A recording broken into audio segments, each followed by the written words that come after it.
Mais les jours sombres ne sont pas terminés. Palmares reste un bastion de résistance, mais il sait que la menace des colons portugais plane toujours, implacable et implacablement proche. Né en 1655, Zumbi grandit au cœur de cette société rebelle où la liberté se gagne par le courage et la solidarité. Charismatique et doté d'une intelligence stratégique exceptionnelle, il inspire une ferveur presque mystique. Certains racontent qu'il n'est pas seulement un homme, mais qu'il est habité par les esprits des Orishas ou Orixas, ces puissantes divinités africaines. La légende dit même qu'il serait lié à Ogun, le dieu de la guerre et du fer. Pour son peuple, Zumbi n'est pas seulement un chef, il est un héros, presque un demi-dieu capable d'accomplir l'impossible. Sous sa direction, Palmares continue de défier les colons portugais.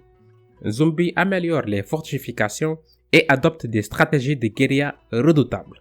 Chaque attaque est une épreuve de plus, mais les insurgés tiennent bon, encouragés par la détermination sans faille de leur chef.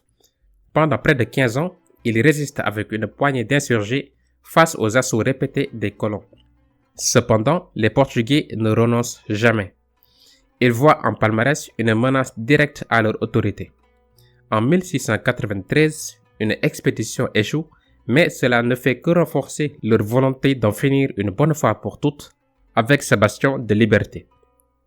L'année suivante, en 1694, deux combattants chevronnés, Domingos Jorge Velo et Bernardo Vieira de Melo, sont dépêchés avec une armée équipée d'une puissante artillerie.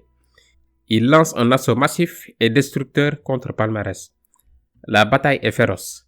Les habitants de Palmares, menés par Zumbi, défendent leurs terres avec une bravoure désespérée. Mais les forces portugaises sont trop nombreuses et bien mieux armées.